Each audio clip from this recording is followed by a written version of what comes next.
Welcome, ladies and gentlemen. Welcome, welcome. Please do take a seat.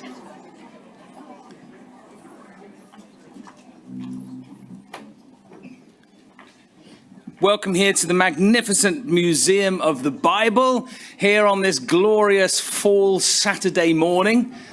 Are you having fun so far? Yes, I know you are. Let's hear it. Could we hear it again for these wonderful musicians who've started us off so beautifully this morning? You will actually see in your, you do get a goodie bag, and those goodie bags are on your table. And I'll say more about this later, but there is in there a CD that's been made of some of these songs that these guys have done, especially for today. They very kindly recorded it, especially for you for today. And the only people missing out on that is anyone watching online. You can't have a goodie bag because you're not here. And but we are live streaming on YouTube and Facebook even as we speak. So let's hear it for all those people that are tuned in all over the country and all over the world. It's great to have you with us.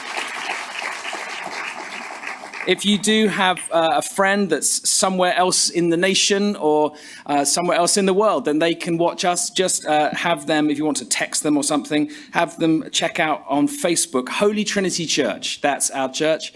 Just look it up as you were searching for a friend, and hopefully we will be a friend, and they can watch the proceedings of today's conference. So as I say, my name is Jamie Haith. My wife, Andy, and I, who's around somewhere. Where's Andy? She's at the back doing things. Well done. Thank you. And we moved here from London to DC almost 6 years ago. We brought with us 4 little children who are not quite so little anymore. And we brought with us also a heart for people in every phase of life, and to lead this church called Holy Trinity Church in McLean, Virginia, the epicenter of Washington, D.C. Yes. Many of those with the host tags that you see around are the staff from that church. And if you've got any questions, please do talk to them. HTC has a heart especially for those beyond, at or beyond the fringes of church who may not know the love of the Lord, may not know the love of his church, and may not know the hope and the comfort that we all can receive in life. And since we came here, we've been caught up in many fabulous adventures. And one of those has been this initiative to bring hope to the people, to people at the end of life, and support to those who are caring for them. Mona Hanford, who has been active in this field for 20 years, she founded the Hope Initiative. She stirred us into action. I'm so grateful that she pointed out the potential that we all have to bring hope to people dealing with terminal illness as we work together. We will hear from Mona later. I know she's tuned in and is watching right now, so special hello to you, Mona. The combination of her book, The Graceful Exit, and the resource of the Hope Initiative online, these have the power to change the hearts and minds of people in the last phases of life. We know that death is inevitable. But we can also counteract the fear of death. We decided to design the Hope Initiative, a freely available resource that helps us to stand up to the great fears that we all have of the great giants in our lives.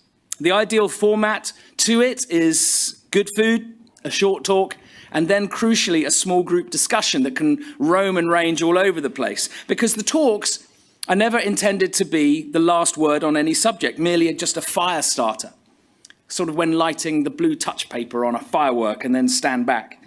In the talk section each week, we look together at 5 smooth stones. I'll say a little bit more about that later. But first, let me tell you why this is so close to my heart. I'm an ordained minister in the Church of England. And early on in my work, I was a hospital chaplain at the Royal Brompton Hospital in central London. It has a heart and lung specialty.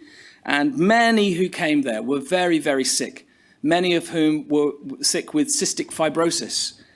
It was my privilege to sit with chronically ill and dying people, to talk to them, to pray with them and their families in those desperate and painful situations, and then very often to officiate at the funerals. Also along the way, I've watched the deterioration of my own father's health with multiple sclerosis over 25 years. And so that's my reference point. My experience as a carer for people with serious illness or at the end of life has been both professional and personal. And I know that each of you has a heart for this conference today. That's why you've come. That's why you've tuned in online. And my hope is that we can journey and talk about these big issues, painful experiences that we all have to face in life, because we all have giants that we have to face, not the New York Giants. I know we're all Redskins fans here. This idea of facing the giants. We've approached this topic considering 5 stones, 5 positive universal principles that can help all people: hope, love, joy, peace, and faith.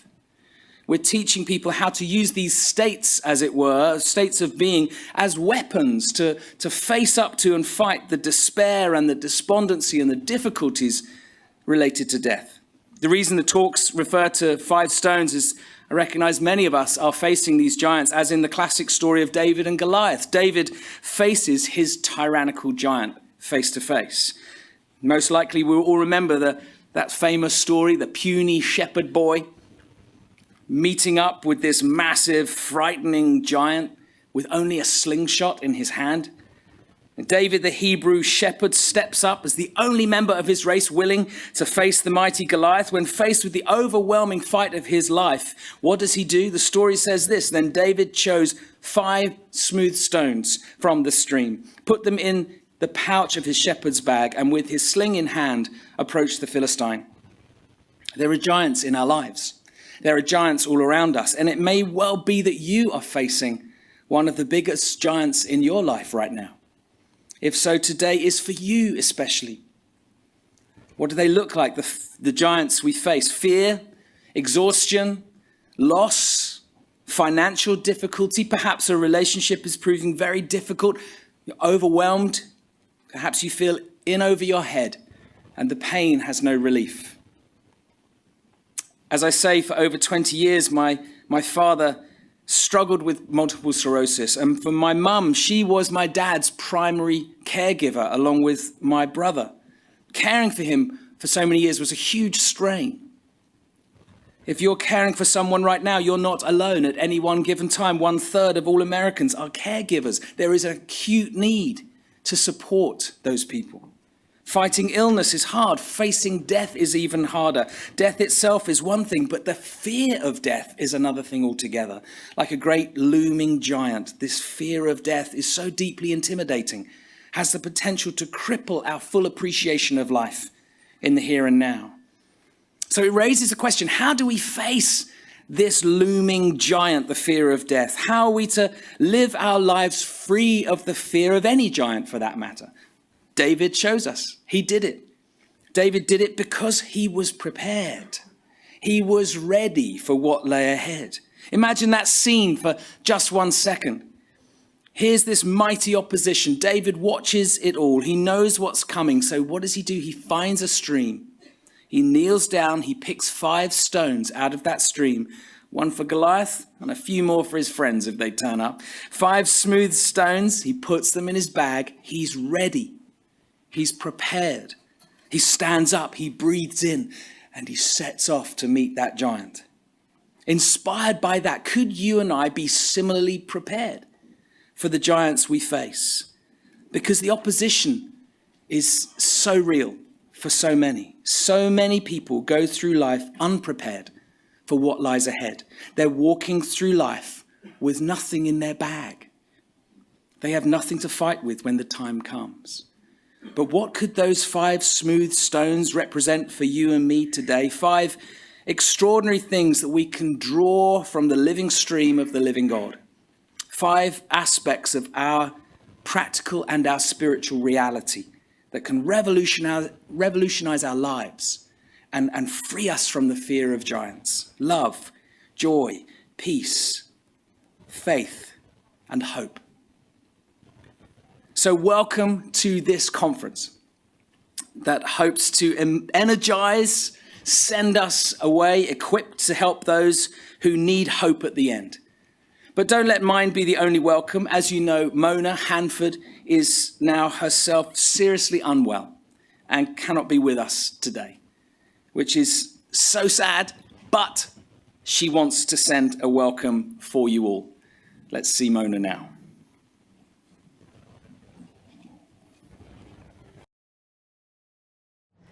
Welcome, everyone.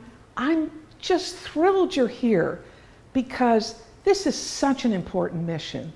There's nothing more important than building our own lifelines to God and then sharing them, because that helps us to function in the world and be the best we can be every day.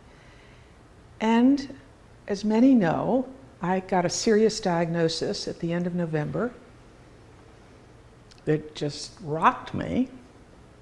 But you know, it has been the best 6 months because there have been so many God moments in it. I said to the doctors, let's make wise choices. I don't want to hang on regardless because I'm not afraid. Now, when I was in my hospital room at that first surgery 6 months ago, I had a draft of four chapters of my book. I had never written a book. And somehow God helped me. So this is December. By March, it was published. And it was on the bestseller list the second week of March, and was on the bestseller list for 4 weeks.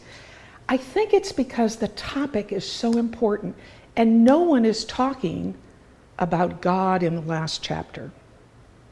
So I appeal to all of you to take this on as your mission, because this country needs it, from Alaska to Hawaii to Florida to Maine. And I know some of you have different networks. The Hope Initiative is available on the internet. It can go anywhere. You can start a Graceful Exit book club anywhere. So my hope is you'll all take on this mission, because my runway's short and I want all of you in. Please join us. We cannot do this. One of us, two of us, three of us. We need as many people carrying this mission to spread the word. And it's the best gift you can give your friends, family, community, hospitals, churches. What a great way to reach out to people when they're most vulnerable is to offer them hope. Hope you'll join us.